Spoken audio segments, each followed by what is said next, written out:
Over the last 6 months, we've seen over 600 new clients come to First Stop, and those are new clients that may be newly homeless, they may be new to the area, or they're people who have not been homeless in a long period of time, and we consider them new clients. Just since the first of the year, from January 1 through March 31st, we saw 459 new clients to First Stop, which is very indicative of the rise in homelessness and the increase in need within the area. We're seeing anywhere just this quarter between 119 and 180 new clients per month for an average of about 6 to 7 new clients per day. And they come here for a multitude of services. Sometimes it's just to access our day center for meals or clean water or bathrooms. Sometimes it's for case management services. We also provide services such as vital records, helping them to get IDs, mail. Sometimes they come for our workshops, such as veteran support, recovery support, or our open workshops that we have on classes such as HIV and hepatitis prevention, or how to manage a bank account, or legal services, or our medical clinic that we work with the Huntsville Hospital Foundation. So it's really to access any of our services, but that is everybody who comes to our day center. Absolutely. That's a lot of services you guys provide. We really provide a larger breadth and depth of services than almost any other agency in the area. There's nobody like us in North Alabama or Southern Tennessee. And again, we want to be that first stop for our clients and that one stop for them, so they can come here and get access to every benefit that they need or have access to. And if we can't provide it, we're going to reach out and refer them to one of our partner agencies who can. The cost is a little bit hard to determine because it varies from every person to person. Everybody's road into homelessness is unique, and everybody's road to being housed is going to be unique. So that dictates what services they're going to need. For example, we have people who come here just to access our day center, and they may never access our case management services or any of our other services. But then we have people who come and get into our case management, our outreach services, our education services. And that could be anything from vital records, which is where a lot of this starts, because you can't do anything without a license or a social security card or a birth certificate, and we'll help them get that. We will also progress to help them filling out benefit forms, which may include SNAP or TANF or housing forms or veterans forms or Social Security. We work with those agencies very closely, and we know how to navigate that system. Other clients come and just want to access their mail. We allow clients to use our facility as a mailing address, so they can get mail here. Other clients come for general support, and that may be one of our support groups or our outreach groups, and they're more than welcome to. So everybody is unique in the services they offer. Some may take advantage of all of them, some may take advantage of some or none of them. I will say that of that number, we're seeing a third to a half are newly homeless. And by newly homeless, I mean either brand new to being homeless or haven't been homeless for a number of years. Obviously, Huntsville's growing, and that's a good thing, but costs are increasing, rental costs are increasing, so access to affordable housing is one of the largest barriers that we're seeing to being housed right now. Stagnant wages, as well as increasing cost of goods, groceries, utilities, things like that. Then there are some systemic inequalities that contribute to it as well. And then there's just the bad luck. People who come, they lost a spouse, they lost a family member, their apartment was condemned, or they lost a job. So it really is a mix. And then, of course, mental health issues and substance use issues abound. We see a large number of clients who come to us with those issues or who have developed those issues after a time of being unhoused. The biggest thing we want to provide to our clients is case management. And we have an entire team of case managers whose sole focus is to work with our clients and develop a plan for them to become housed, because that's our ultimate goal, is to get everybody long-term stably housed. And that case management budget or staff includes a lot of items, again, such as vital records, substance use treatment, inpatient or outpatient, mental health treatment, inpatient or outpatient, sometimes just talking through an issue with a case manager, helping them get housed, helping them apply for benefits. So case management is really our single biggest service we offer, but it encompasses a lot of smaller services. As any city grows, and Huntsville is in a boom period right now, the homeless population is naturally going to grow along with it. Huntsville is, as a city, is taking great steps to try to help them, though. Both the city and other organizations in the continuum of care in the area are taking this need very seriously, and everybody is stepping up and contributing their part. Groups like the North Alabama Coalition for the Homeless, Ross, Wellstone, Catholic Center for Concern, Huntsville City, all of these are partner agencies, and that's just to name a few. There are dozens more. Each one is seeing an increase, is seeing that need grow, and we're all doing the best steps we can to address it. Our clients are some of the most vulnerable of our population, and they comprise even more vulnerable subsets. Some of our clients are elderly, they're disabled, they have physical, mental, or substance use issues. And if organizations in the continuum of care and the government cannot step up to provide those, our clients are going to be in dire straits. It is critical upon us as an organization geared towards supporting the homeless to perform that function. If a client was able to just pull themselves up by the bootstraps and get off the street or out of their situation, they do so. But nobody's alone in this world, and we want to make it known that our clients are not alone in any struggle they face, no matter what it may be. And as they move from unhoused to housed, we want to be there to help build that scaffolded support mechanism to ensure that they're set up for success. And we do that in a lot of ways. For example, once one of our clients is housed, that's not the end. We follow up with them for 2 years, and that may include home visits, it'll include case management visits, but they also still have access to our facility and our case managers and our support groups. And we want to let them know that they are still part of the First Stop family and that we have their needs at heart for as long as they need it. It's both amazing and heartbreaking. I have the greatest staff in the world, and every one of them talks about how much this work means to them, to know that they're seeing a tangible benefit to what we do every day. And we hear from our clients. I had a client the other day talk about how much they know that we love them and that we're not just giving lip service. Homelessness is closer to any one of us than we can imagine. But for 4 or 5 steps in my life, I might be there. And it's at everybody's front door. I would venture to say that most people either have experienced it personally or through somebody they work with or a relative or somebody they know.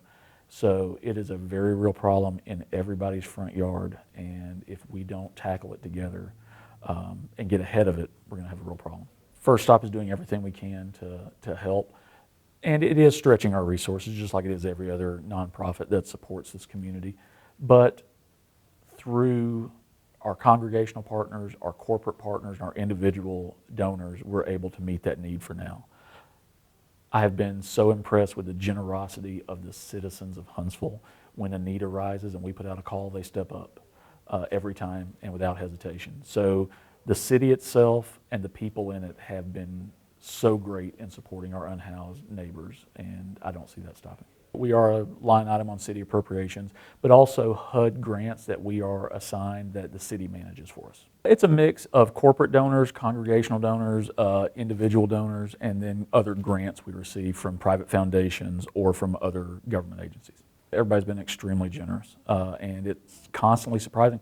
Not just Huntsville.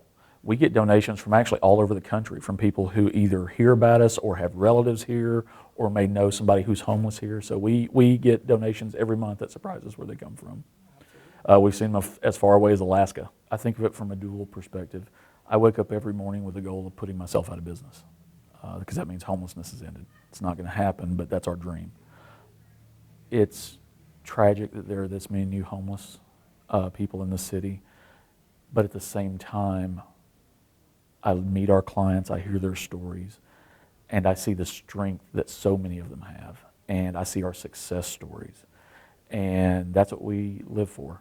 That's what we come to work every day for, is to see those success stories or to hear our clients say thank you for treating us with dignity. Thank you for giving me respect, because our clients get none, and in a lot of cases they don't even have self-respect. But it makes them no less deserving of that, of being treated just like any other person we meet on the street.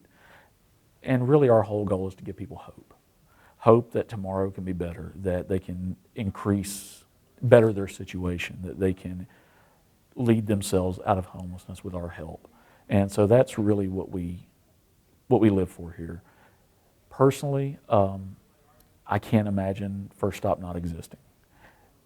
The services we provide, the intangibles and the tangibles are critical to our clients. And we know that they depend on us for these. And in some cases, without organizations like us and others in the continuum of care, they may not survive. So it's a great thing that organizations like us do, and it has to continue. If anybody wants to get involved, please go to our website, firststop.org.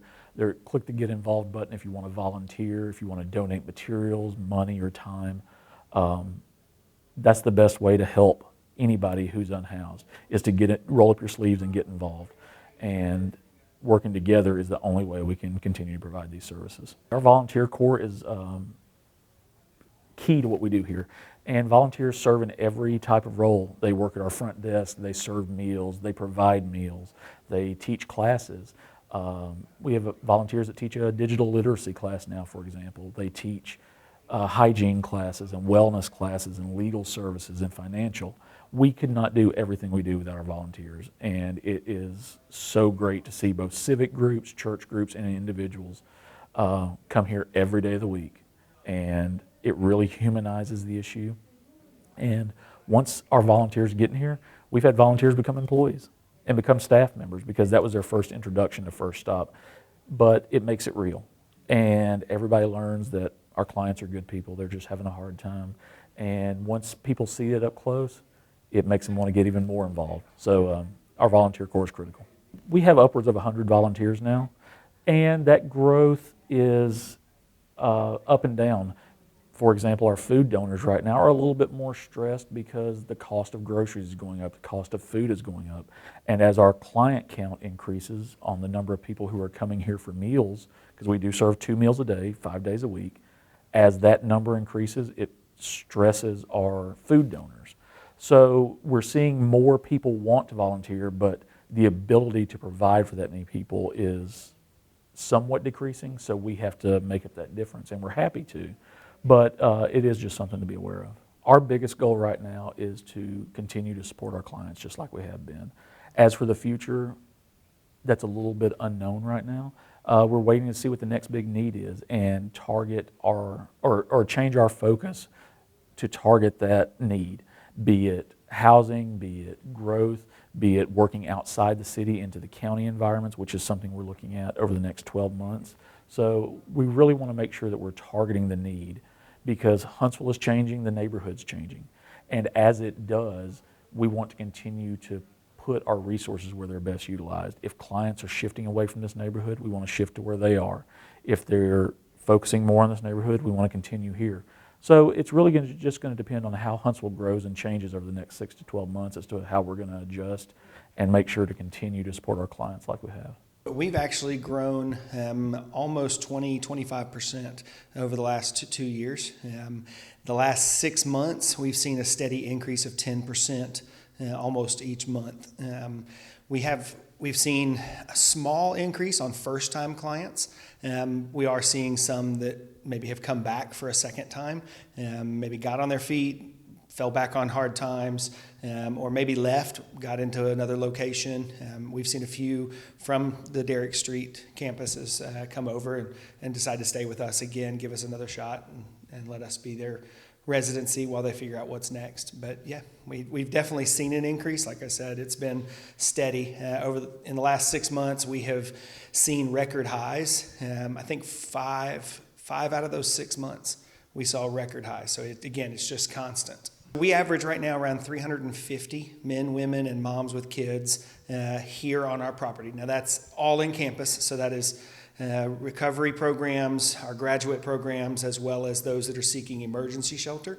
From the emergency shelter side of that number, that's a little over 200 to 220 is about what we would average just here, strictly for 3 meals, the resources we have available, things like that. Right now, we are on track. We have been seeing around 100 first-time clients a month, steady for almost a year. There's been a few months where we've dipped below 100, but on average, more than 100 per month, first-time clients.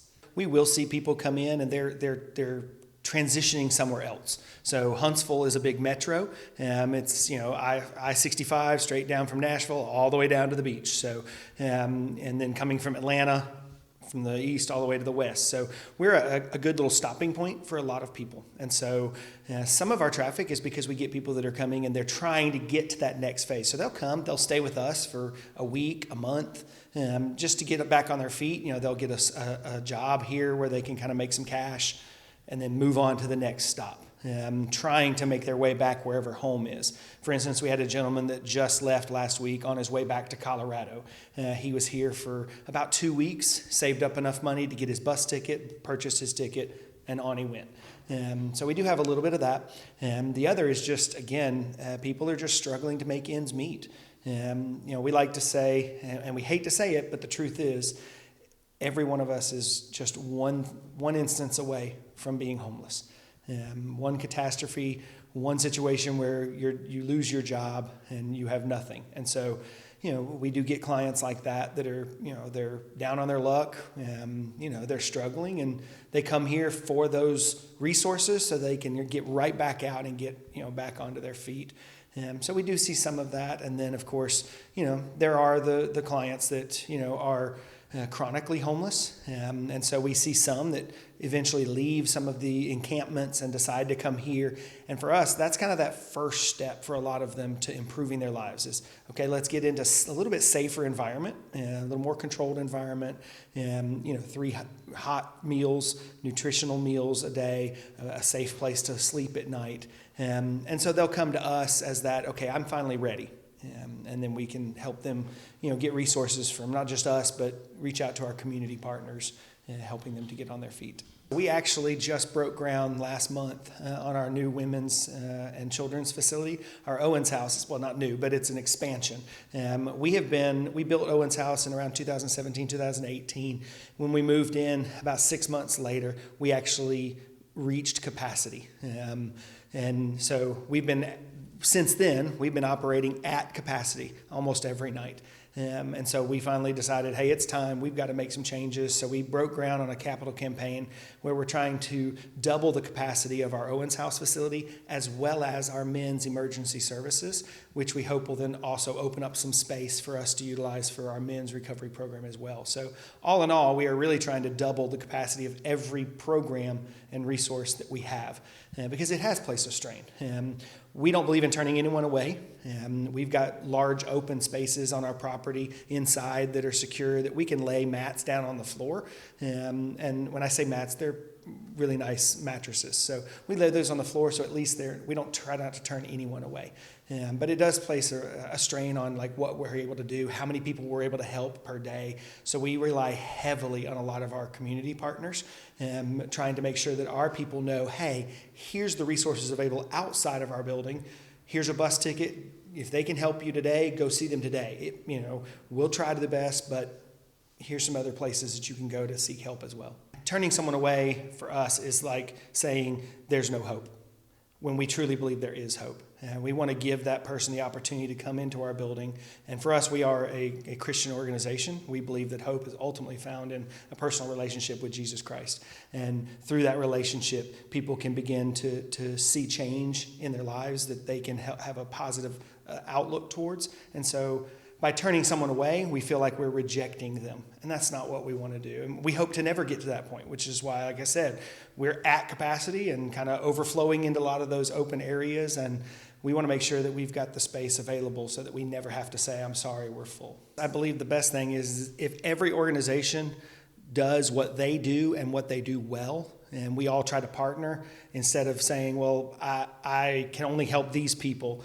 We need to be that community that says, hey, I can't do that, but I do know who can. And so we have community resource meetings all throughout the month with different organizations. And so a lot of us are meeting, and it may not be every single group at every single meeting, but we do try. A lot of the nonprofits, we have city meetings. And so we just try to make sure that we're at least on board with, hey, what is everybody doing right now? What is everybody's biggest need? And how can we partner together instead of trying to fight the battle alone? Huntsville's growing. We're expanding by leaps and bounds. And the larger we grow, the larger the homeless community is going to be. Because what happens is a lot of people will come here in the pursuit of a job. Sometimes they come here with the promise of a job, and then something happens and that job falls through, or they don't get the job they thought they were going to get, and their funds begin to dwindle. They're living in their car, they're living from apartment to apartment. They don't know anybody, they don't have family here, and so they stay because we are a large city and we do continue to grow, so the opportunities are there. But for whatever reason, they're not finding what they need, but they have hope that it's still here, and so they stay. The Downtown Rescue Mission, we're one of the largest homeless shelters in North Alabama, and we do see a lot of people that are, like I said earlier, coming from Nashville trying to get to Mobile, and they'll stay here with us for a little while they're on their way. Everything that we provide for the emergency services and our recovery programs is 100% free. We do not charge the clients. There's no fee to stay here at night. There's no fee to receive a meal. We provide clothing. We provide shampoo. We provide all the necessary things that someone might need. We'll even work with you if you get a job and you need special clothing for that job. We'll make sure that you get that while you're here with us. So. There's no fees for any of that, so that's why that budget is large, because we also provide such a large service to the community, and with like I said, 350 plus a night here in one form or another.